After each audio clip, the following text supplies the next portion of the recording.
Oh, yeah, I was like, I'm not even gonna. Thank you.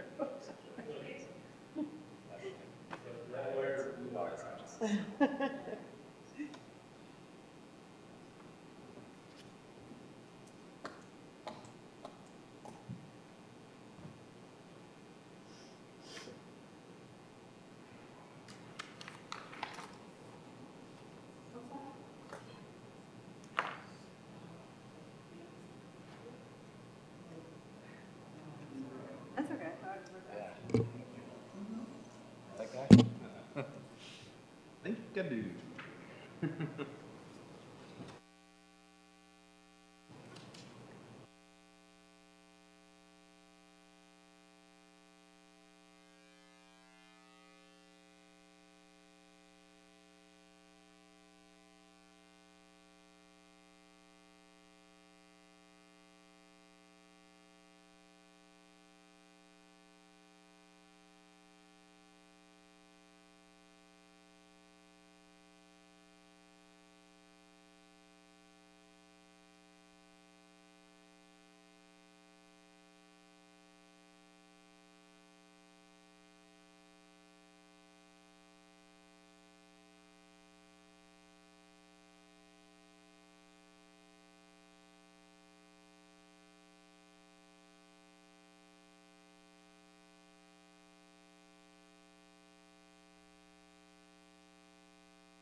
If we don't elect new people.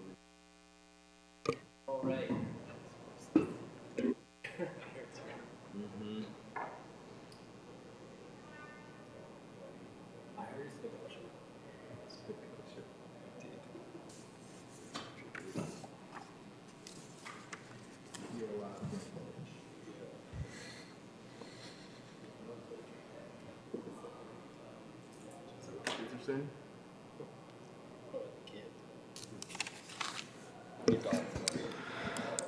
All right, I'd like to call to order the regular meeting of the NFP Review Board for Tuesday, March 5th, 2025. Nolan, will you please call the roll? Hollander?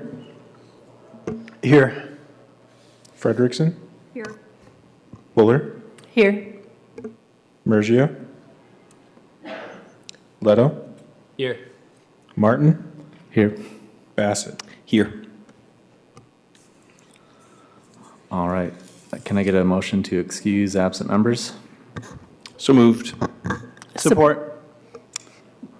All in favor? Aye. Aye. Aye. Aye. Any opposed? All right, moving on. Item B, adoption of the agenda. Can I get a motion to approve the agenda or adopt the agenda as presented? So moved. Support. All in favor? Aye.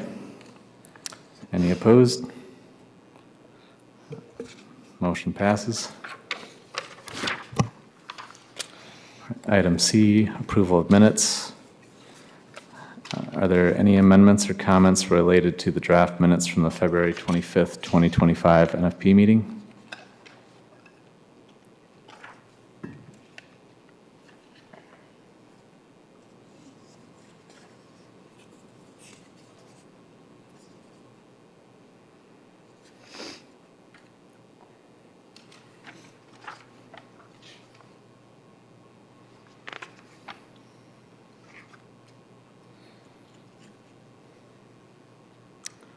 All right, hearing none, can I get a motion to approve the minutes from February 25th, 2025 NFP meeting as presented? So moved. Support. All in favor? Aye. Aye. Any opposed? Motion passes. Item D, public comments. If there are any comments from the public, please come forward, state your name, and you'll have 3 minutes to address the board.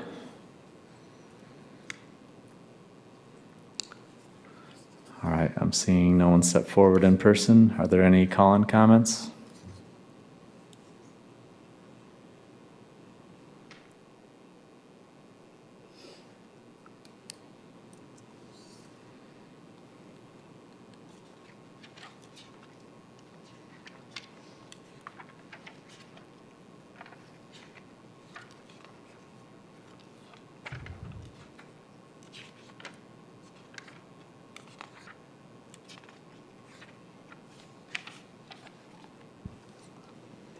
All right, I'm hearing no call-in comments. Item E, board member comments. Are there any comments from the board?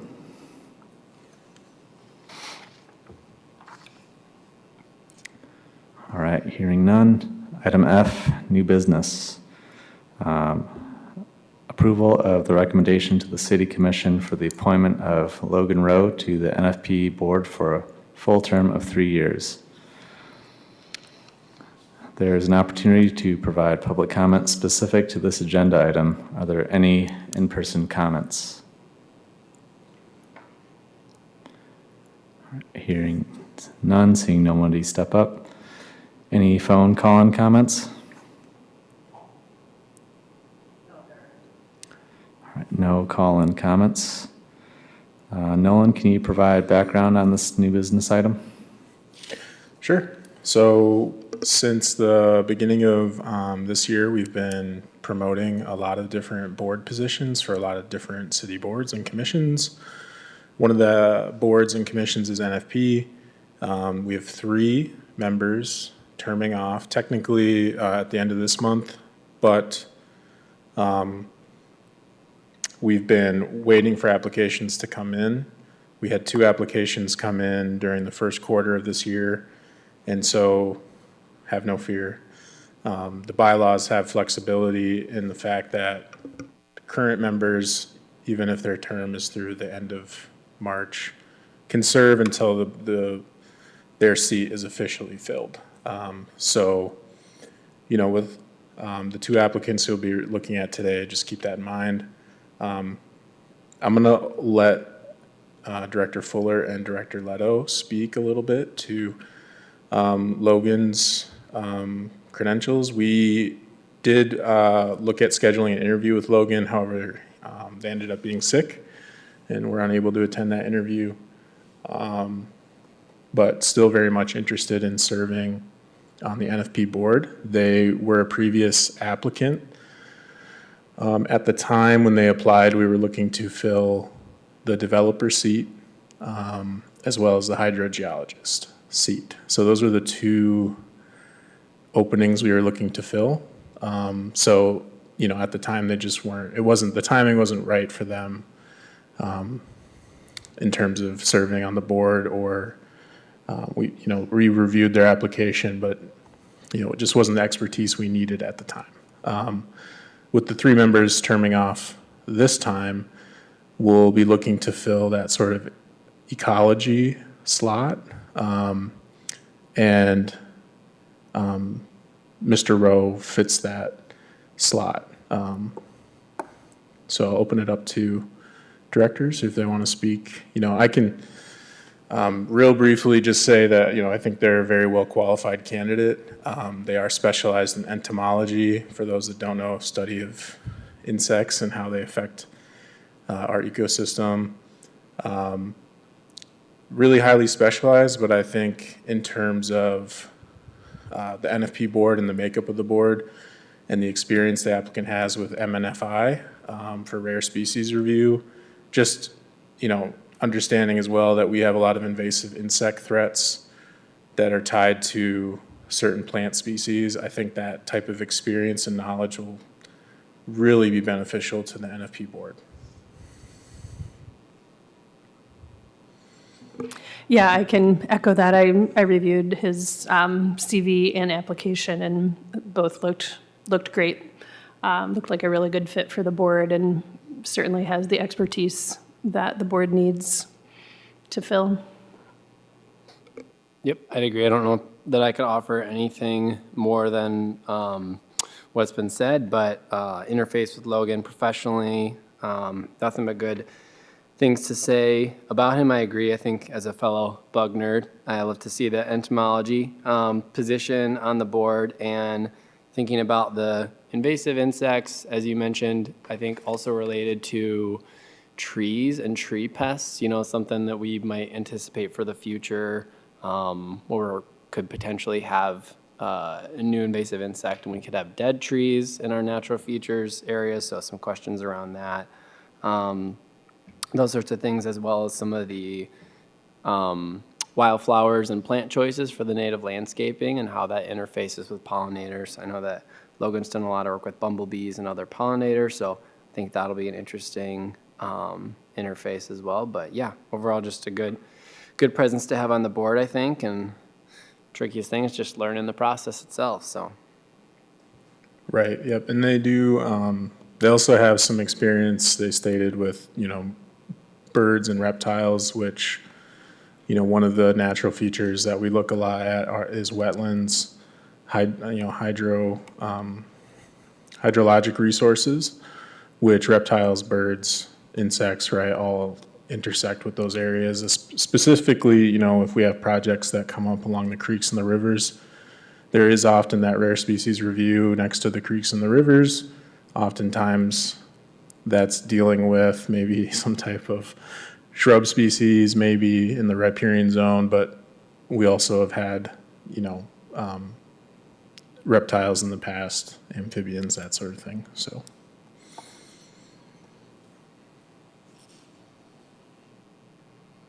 All right, is there any more discussion related to this item? I can, real quick before we move on, I did want to speak a little to the timing of this too. So most likely, pending board's decision, right, if this recommendation moves forward, I'd work with the clerk's office to get this on a city commission agenda, which would most likely happen it will happen in April, probably late April, and then they would officially start. Their term would officially start then in May. So that technically, there'll be board members who would have termed off technically at the end of March, probably would serve through April, end of April. New board members would come on in May. Gotcha. And with the two current applicants, but 3 outgoing board members, obviously, like, quorum for voting is a baseline requirement, but will that mean Yeah, the so, person could stay on until we get a third applicant? so yes, or- one individual who terms off technically at the end of this month would stay until we can fill the third slot. Okay. Yeah, that's what I thought. so we can still conduct business for projects that come through. NFP has always kind of classically been a little bit tough to get applications for, just because there's a lot, when we first were promoting it, it was pretty focused on, we need these expertise areas, and that, when people read that, maybe they assume like, okay, well, I'm out. I think I mentioned it at the previous meeting, but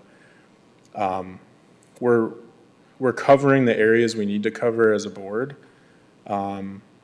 especially if there's 2 new applicants that help keep that coverage. Then we could look at, widening the applicant pool and saying, hey, you don't necessarily have to be an expert in, one of these areas. It would be good to actually inject a voice that's maybe not in those areas, or maybe a resident who is really interested in and does, volunteer work in these areas, or so that's what I'm hoping for, is that we can maybe get somebody who, not saying we could always add more expertise to the board, but I think having someone like that on the board would add to, the quality of the board makeup.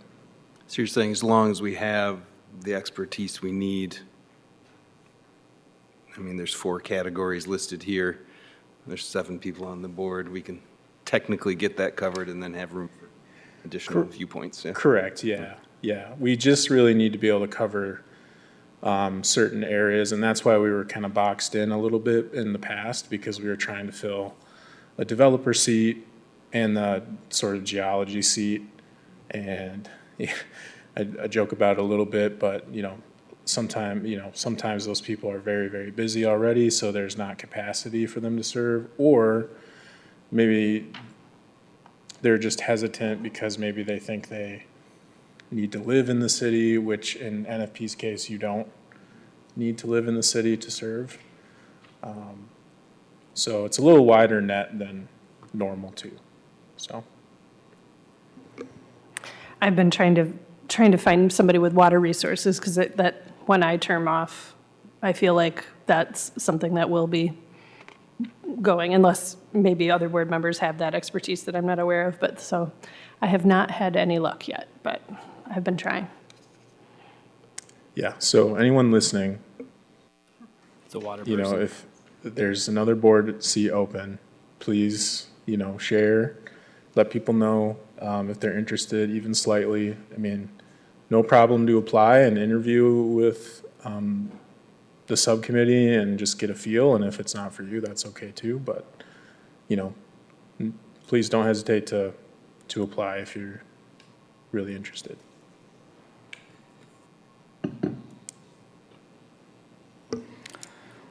All right, is there any more discussion around this matter? Hearing none. Can I get a motion to approve the recommendation to the City Commission for the appointment of Logan Rowe to the NFP Board for a full term of 3 years? So moved. Support? All right, this one will need a roll call vote. Nolan, will you please call the roll? Hollander, Yes. Frederickson, Yes. Fuller, Yes. Leto, Yes. Martin, Yes. Bassett. Yes. All right. All right, motion carries. All right, item 2, NFP Board Member Appointment for Matt Stemple. There's an opportunity to provide public comment specific to this agenda item. Are there any in-person public comments? All right, seeing no one step up, are there any phone call-in comments? No phone call-in comments. Nolan, can you provide background on this new business item? Yeah, so this is another similar situation. Mr. Stemple applied in the past, and again, timing just wasn't right. We didn't have an open seat really available for that individual with the expertise in forestry or arborist services. So this time around, they reapplied. Director Fuller and I had a chance to interview the applicant when we thought they were, highly qualified to serve on the NFP board. Their breadth of experience, various capacities as an arborist for various municipalities, different roles, I think could really be helpful for the NFP board. Obviously we do have Director Frederickson, who is in landscape architecture and can speak a lot to trees and woodland issues. Mr. Stemple also has some individual experience on projects interacting with NFP already.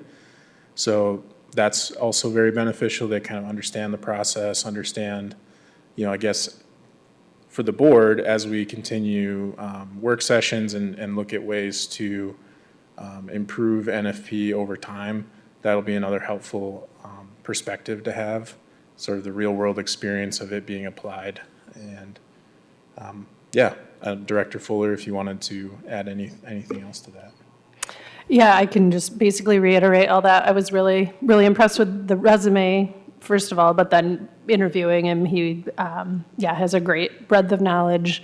I really like how much experience he has with urban forestry, because I think that's probably a very different beast than like any tree experience I might have. Just, very practical, hands-on knowledge. I think he'll be a great addition. And, a lot of our projects are these highly developed sites that are, behave differently than a natural area. And I think he'll bring that perspective really nicely. Yeah. And we, again, like woodlands and tree, protected trees, very frequent on applications that we see. And so it'll be good to have another supporting pillar there on the board to speak to those particular issues. I know woodland and protected tree standards have been mixed up a little bit too when it comes to, speaking to an applicant about what it is, what it isn't, what they need to do, what they don't need to do. And again, I think someone who's lived in that sphere and applied it in the real world on certain projects in the community, I think not only that, but their experience and knowledge is just going to be helpful. I was just going to comment as well that I feel like most of our meetings of applicants asking for variances have been either for woodland or for tree exceptions. And I think Director Frederickson has helped us catch some of those kind of critical root zone issues where they're sort of claiming retaining a certain number of trees, but the construction footprint might suggest otherwise. And that could be, also thinking that could be a topic, especially with those two on the board for a work session. In absence of applications, just thinking about how to kind of word or handle that like in the future and trying to catch those things. But no, I'd feel really good about having that breadth of experience here. Right, and the example that comes to mind for me was a fairly recent example. It was on the BTR Park, 3301 Tech Circle Drive, I think. There was an existing protected tree well within risk zone near an existing structure. And I think the board did a great job of helping the applicant understand, it's going to be tough to protect the roots of this tree. And through the recommendation of the board, figuring out a replacement ratio for that tree, understanding like it's a risk even though it's protected, but we can put trees elsewhere on site. I think that's a good example of that expertise bridging with compromise, which is what the NFP board is kind of, really, it's the mission there. So that's a really good, I think, example of how I think the applicant's expertise and knowledge could help. Similar to that example, I think Director Frederickson helped a lot with that. Just the location of the tree, just didn't make sense. So having that ability to pivot helps the applicant quite a bit.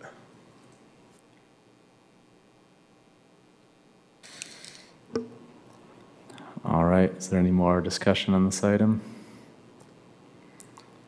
Hearing none, can I get a motion to approve a recommendation to the City Commission for the appointment of Matt Stemple to the NFP Board for a full term of 3 years?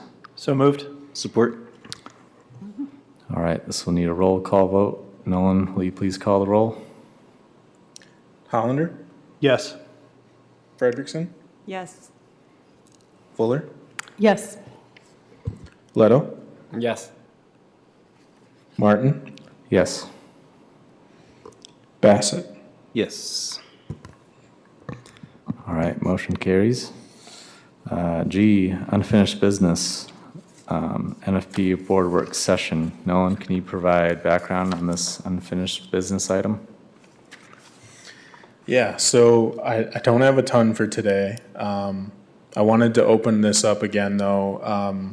I know the past two meetings, you've had a chance to take a look at the NFP guide a bit in draft form, and I don't know if we were able to get to it necessarily at the last meeting, if there were any areas to improve Obviously, there's always areas to improve, but anything you saw that's really stuck out as missing or potentially problematic. I know I did reach out to our city attorney's office about, you know,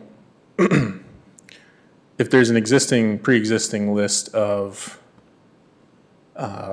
like a resource out there of contractors or, you know, arborist services on, you know, like professional organizations' website, can we point to those? And I haven't received any reply back, so I need to reconnect with them on that, because I want to make sure we can include that either if it's going to be included in the ordinance itself or in the guide document, because I know that was a key element we talked about.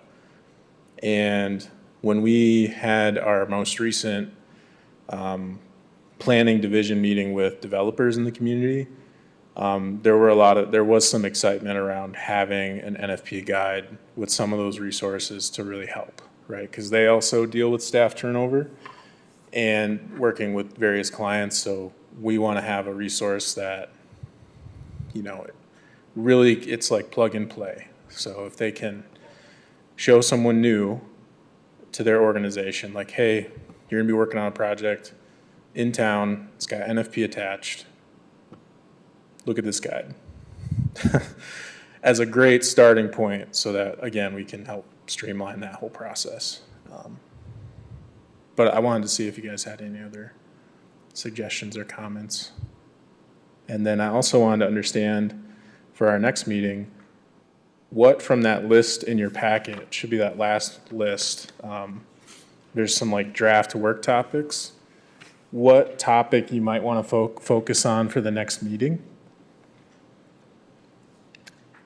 And then based on that, I can prep materials for that meeting and maybe see if it's something that maybe there's other staff at the city that might want to stop by at our next meeting and present or speak to some of that. So I know a couple of these we've talked about as kind of higher priority than others. So Just in general, I'd want to make use of our existing resources while we can in choosing from these. Don't know which ones they are, but. I don't know if this is just related to me necessarily, but I'm interested in the enforcement and permitting, because I feel like that's something that we have questioned from time to time. You know, we make a requirement that someone installs native landscaping, and then how do we know if they really do, and what do we do about it? And I have gotten, when I get negative comments from the public, it's about NFP sites that didn't use native landscaping, so, but I don't have the wherewithal to go around to all the sites and check them. And that's an easier one because that's in my department. So, you know, I know the people that I could ask them and see if they have time at the next meeting to speak to that and get a sense of how that works. We've got our zoning administrator, our site plan planner, and then we have our previous site plan planner, who is our planning commission board liaison. So we have staff we could have stop by and speak to that a bit more, for sure. Yeah, and something like that, in my mind, also fits into a broader category of, you know, the Imagine Kalamazoo process that's going on. If through discussing some of these things, we, you know, put our finger on the pulse of something that the city is not able to address adequately. Maybe that's, you know, maybe that's one of those things. Yeah, I'll just second comment. I think seeing enforcement and permitting and then the cultivars and landscaping have come up in a couple different meetings. So I think having those in the April and May, when we'll have existing board members who have probably some, you know, more experience in that area, as potentially additional board members staying on for the May. session. I know that cultivars have kind of come up in a way during the applicant's session, which is, less than ideal. And, with the attorney inquiry you made, I was going to say another aspect that came up with was saying that they weren't able to source certain plants that they wanted, and that was part of the reason for not being able to maybe abide by certain aspects of the ordinance because availability just wasn't there. And so I think we had talked about, like, could you have a list of acceptable, like, nurseries, or plant suppliers that have that material?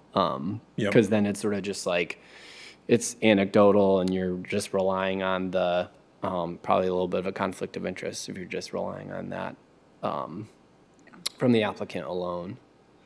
Yeah, it wraps into that natives versus native or cultivars, whatever word we're going to use. Theoretically, if they're truly trying to find a true native, maybe, yes, I could see that. Yeah. But yeah, once you open up that door to the hybrids, yeah, Yep. that should be a lot shouldn't- easier for everyone. Yep. And is that the kind of thing where you mentioned having a list, like providing the resources to the applicants? That's the kind of thing you talked about with the city, Yeah, and or whatever, because the city can't be seen as endorsing yeah, specific. we can't be seen as like making a recommendation as the city to use XYZ resource. However, it could have been how I asked the question. I'm not an attorney, but sometimes it's how you ask the question. So that's why I'm going back to them and trying to understand, like, if it's something that it's already existing and it's a state of Michigan database. Yeah. Is there really an issue if we point people to that database and say, hey, please explore here first? Maybe it can't live in the ordinance, but maybe, again, it lives in the guide and can be a part of a step-by-step process where an applicant says, well, I don't, like, with a wetland, I don't know. And there's certain, authoritative resources they can take a look at. Would it have to be something like a public, like a state of Michigan or a county, whatever resource, or can it be like a trade group? Because I'm specifically thinking of the native plant world, which I know, and there is a trade group for that, and there's probably a trade group for every type of consultancy too, that are not, let's say, hey, here's the members of our trade group, and isn't advocating for one over the other, whatever, those kinds of things. Right, and I need to get a better sense, because there are a lot of situations and different resources that were set up in different ways. The one I always think of is MI Saves, which I think is a nonprofit partnership with more of the private sector, because there's a database of contractors who can put solar on your house. And it's not just our region, it expands. So, not necessarily like state of Michigan, which kind of, I think, has a different weight versus that, but maybe it's like a professional arborist association where they have membership, companies that have membership, and they're listed on a site, on their official site. We always say ISA certified arborist in the ordinance, and, you could Google what that is, but to be fair, like, the average person's gonna go, I don't know what the I stands for, the S stands for, the A stands for, and I don't know what an arborist is, right? But, I'm just trying to think of basically the lowest common denominator, the person with the least amount of experience, making this a little bit easier to navigate. But it was interesting that even larger developers, firms in town, engineering service firms, were also pretty interested in, what a guide could be. Because I think, again, they do have turnover with their staff, or they'll have someone jump into a project, swap out with someone else, and, maybe they're not as familiar with NFP, maybe it's an intern, I don't know. But either way, you know, the ordinance is there as it needs to be, you know, for statutory requirements. The guide is really kind of just that condensed sort of, not, I guess, Cliff Notes version, but, you know, I think it'd be easier resource to use. So yes, I think checking in about nurseries, professional organizations, you know, other governmental institutions. What's the state, you know, what is the state doing that allows them to have a list like that? Can we do something similar? You know, we're a smaller unit of government, but do they have a special, you know, ability to do that, or is that something we can do? The other one I wanted, you know, it's a little further in the year, but stormwater. I know in the past there's been community input, public input around stormwater mitigation, and NFP's kind of been looped into that conversation. There are NFP properties in town that are well within the floodplain. We do have more stringent and strict stormwater management criteria when you're dealing with an NFP property. And so I could work with public services now to see if they might have staff who could come and speak to that a little bit to the board, if the board is interested. I know I'm interested. Okay. Because even for myself, you know, the stormwater requirements that we have can be pretty daunting sometimes. We have a good group of staff in Public Works that live in that world all the time and could speak to some of those aspects, like what is an applicant being asked of them when they're dealing with stormwater management on site for an NFP property. Yeah, what makes it different from a different site, and are we doing our best to, I think overarchingly, we're trying to maintain these sites to their existing conditions as much as possible. Obviously, we want development, all that, that's the blending of the two things, but how is stormwater doing its part with that? It's not in the ordinance specifically for that? Meshed to also serve that goal. Yep. The other reason I bring it up too is that it can, you know, there are sites in town that are non-conforming with either our zoning ordinances as they exist now, and they're NFP properties now too, so that's another layer.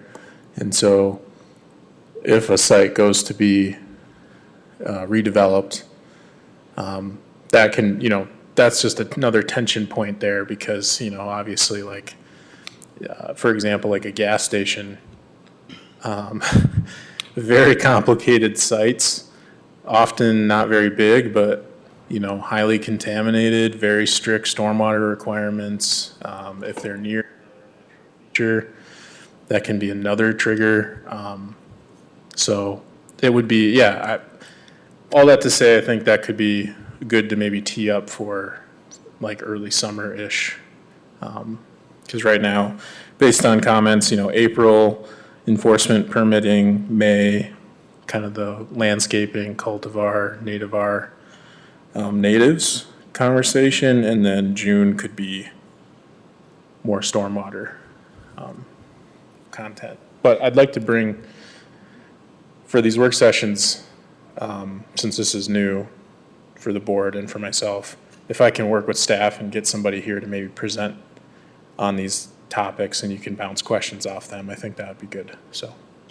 And remembering, I think it was one of our first cases we had that was on Stadium Drive, and they were looking to put a parking lot in the back of the business on a really steep slope, and there was a pretty impressively designed retaining wall that there were some questions around the capacity to hold that much slope back, and I seem to remember part of it was tied to whether their stormwater could be tapped into the existing surrounding infrastructure or whether it had to be.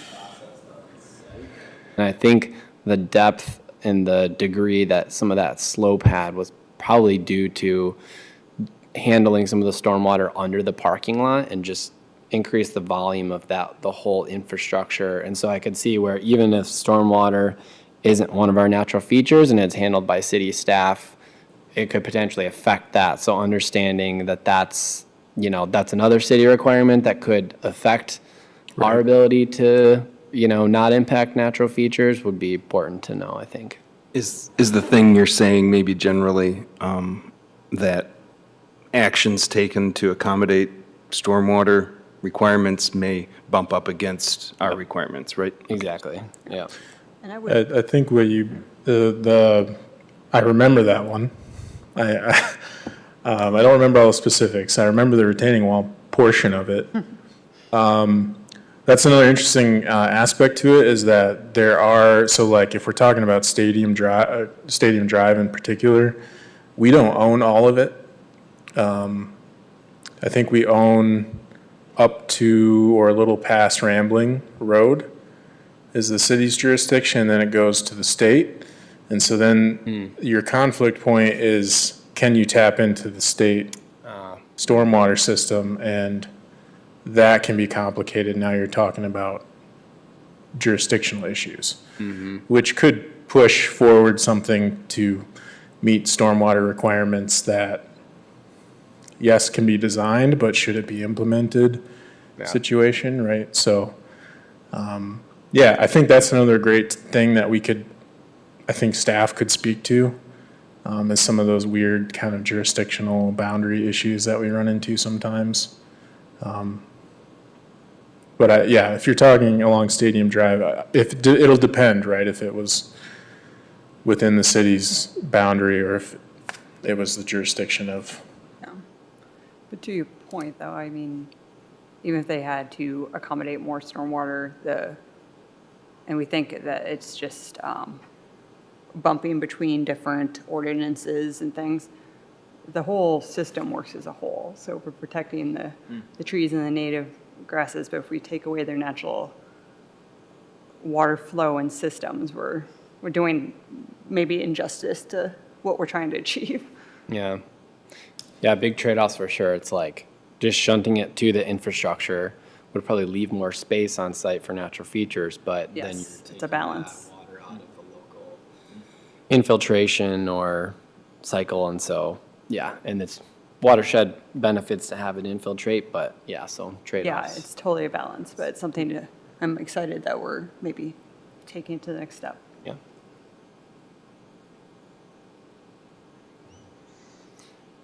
I was just going to make one more comment. I know we had invasive species on the list today, and the other day had to interface with the Michigan Invasive Plant Network website, and got me thinking, I can't remember in that ordinance if there's two. There's Midwest Invasive Species Information Network, MISIN, and there's also MIPIN, Midwest Invasive Plant Network. And so invasive species are obviously inclusive of plants as well as insects and anything else.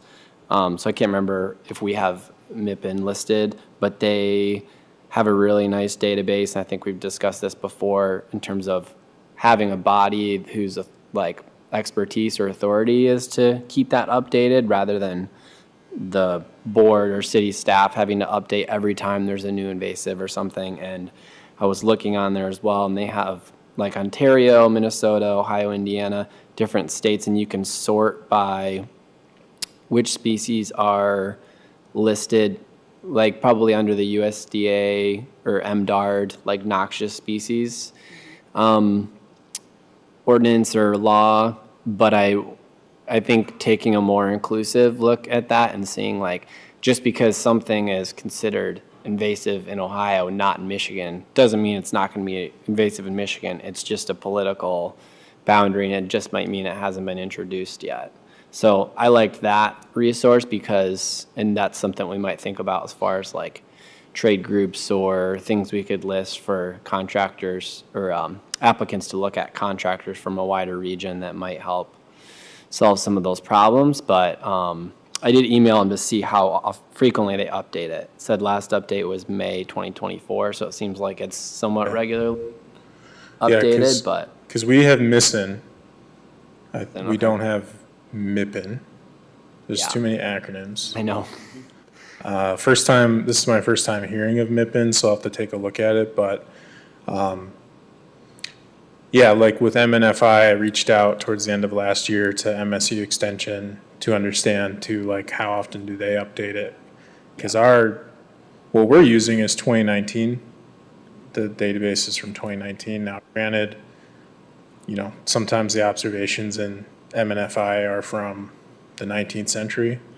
So, Yeah, there's, the update on that will depend completely on the agreement that the city has with, because we update it internally constantly, and there is one version that goes out every week to some subscribers, so.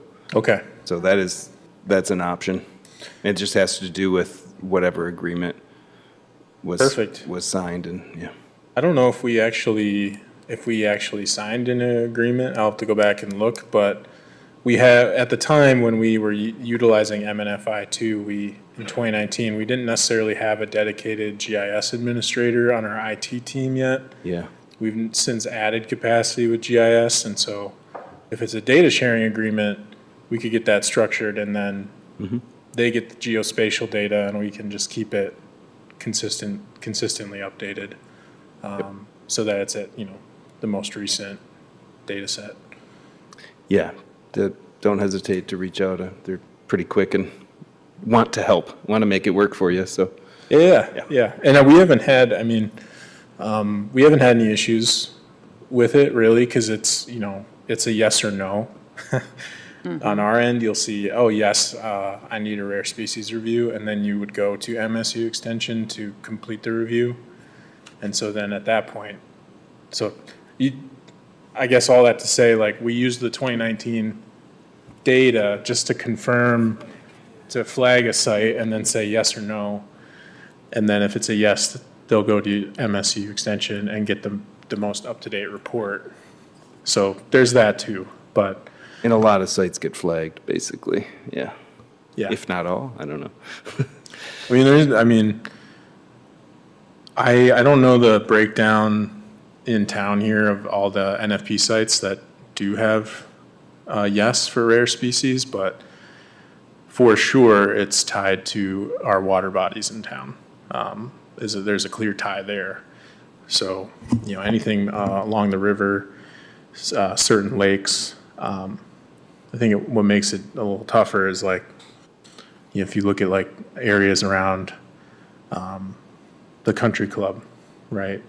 There might be observations, and that it's been a golf course for a long time. Maybe there are actually some existing hubs of that shrub somewhere, but you never know. But that's one of the reasons we included it as well, so that we have that flag. Then the process goes away from the city to MSU Extension, and they get that report. We just get it back. And then, I think, Mitch, to your point, with MISN and MIPN, if it's invasive in Ohio and not in Michigan, that doesn't mean it couldn't end up being invasive in Michigan. And I think what a lot of folks don't see is kind of what are the different vectors for that plant species to move across those boundaries. Is it, again, maybe that's why it's good to have a new board member with the entomology or bird background, because those are vectors, birds in particular, but people are vectors. So the nursery trade could end up causing a Construction equipment. concern. Construction equipment, snowmobiles, ATVs, dirt bikes, all sorts of things in the tire treads of your car. You don't rinse your boat off. So, Yep. and maybe that's something we can have someone present on as well, is like understanding what those vectors are. Yeah. And I emailed that individual to see how often, so I can see how they interface with the SIN network as well.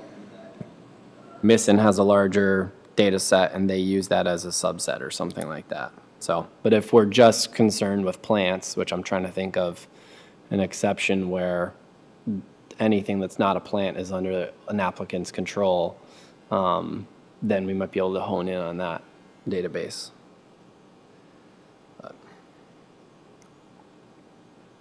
Okay, well, I think I can, I'll be able to narrow in on those 3 or 4 topics, and I can work with staff to see, specifically, I'll touch base with our sustainability planner too, and see if he's got some connections to other organizations who might want to present to NFP board on some of these topics. And yeah, that way it won't just be me talking. So. Nolan, there's a lot of really interesting stuff on this list. One thing that is missing for me is like celebrating success and connecting the community with why it matters that we're here. Mm-hmm. And so I wonder if, we can throw that in the mix somewhere and talk about it at some point. Yeah. It's so at the very bottom, you'll see joint board training. In the past, we've done like a joint training. I think for this year, I was looking potentially for the Environmental Concerns Committee to connect with NFP because they have individuals on ECC that like to keep up to date with what NFP is doing. So I think it's a nice connection. And I think that could also help maybe with some of the phase 3 work that we keep trying to spin up, which is more kind of the community conservation and stewardship type work. And I think, it goes right into kind of celebrating the work that we're doing. I think that could be a piece there, but I'll add it to the list, and I can connect with Justin, sustainability planner, and see like what makes sense to jointly meet with the ECC. Because trust me, they have someone on the committee that watches NFP and is in tune with NFP and wants to, they want to be connected. So let's connect then, and see what's up, what we can do. Maybe it's something small, but that's better than not doing anything either. So I also wonder a little bit, and I talked about this, I think, in the last meeting. There's this idea that came up again today of, are people actually following through on the commitments that they're making to meet the NFP guidelines? And I think it's extremely important for us to monitor that, but it's also an opportunity for us to get out on sites in person a little bit more, and not necessarily have it be like an, oh, you didn't do the right thing kind of visit, but wow, great job kind of visit. And it can go either way depending on whether or not somebody's actually doing what they're supposed to do. But I think for me, it's always exciting and also helpful and broadens my understanding when I go and visit a place in person instead of just like sitting here and talking about it. yeah, so a field trip. There you go. I mean, maybe it's a field trip, or maybe it's just like more opportunities for us to know that we could stop by with a city staff person. I'm Right. Careful about Open Meetings Act and things like that, but I think there's a way to be a little bit more hands-on, and even if each of us is only on a site like once a year, that's still a connection point that wouldn't happen if we didn't work at it a little. Yeah, that's a good point.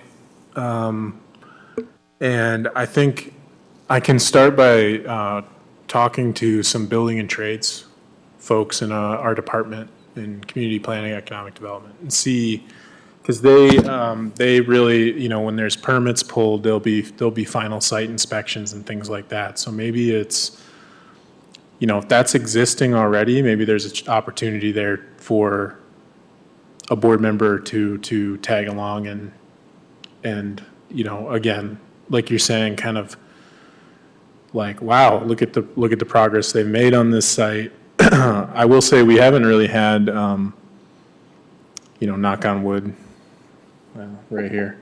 The enforcement piece hasn't come up a whole lot, which I'm grateful for. It has come up, and it, you know, situation is rectified. So, but yes, I think the follow-through part, and I think that's the piece where even myself as a staff, you know, I haven't necessarily gone on enough outings with our building and trades folks. I could just ask and see what they say, so. I remember our first iteration of board members, Paul McNellis was on the first crop, and he had the time and interest and said, you know, can I go out to some of these sites and check this out?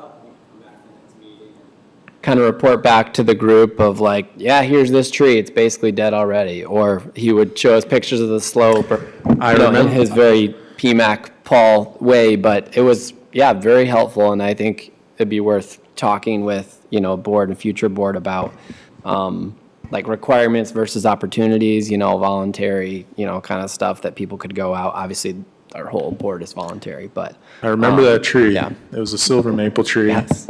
And it was very dead. So, yeah, kudos to Paul. Yeah. Yeah, so that, you're right. I think that is, you know, that might have been lost along the way since the early days of NFP. So maybe we just need to reconnect with that. So that, I can explore that and come back and see what's up. The May meeting has a Wednesday on there, which is the correct It's day of the correct. 28th. Is that is there a planning commission? It had to be pivoted, it had to be moved because Monday, I believe, is off. Okay. It's a city holiday, and so that shifts city commission to Tuesday, which is normally when you guys would meet, so that's why it's pivoted to a Wednesday. Gotcha. And then we obviously, December is not listed here because we're all busy in December. So, Yep. but yeah. And, you know, we will have, you know, just a little, you know, prep for the coming months. I thought we'd have a case coming today, but we don't. So we do have at least one case in the process right now. I think it'll be really interesting for the board. So keep that in mind. And yeah, I appreciate that feedback. My this month has been taken up by something else, so I'm eager to jump back into the NFP work. Some catching up to do.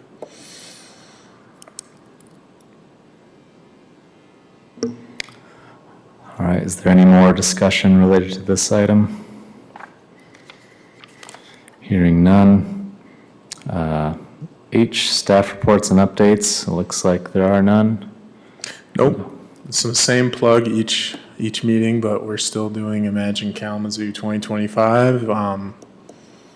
There's an event this Thursday, actually, at the KIA, Kalamazoo Institute of Arts, if anyone's interested that's listening. So keep that on your calendars and come join staff and fellow neighbors. All right, item I, communications and announcements. Are there any communications or announcements from board members?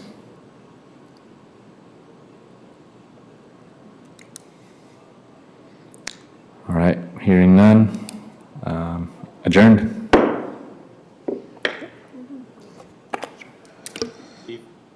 PMAX.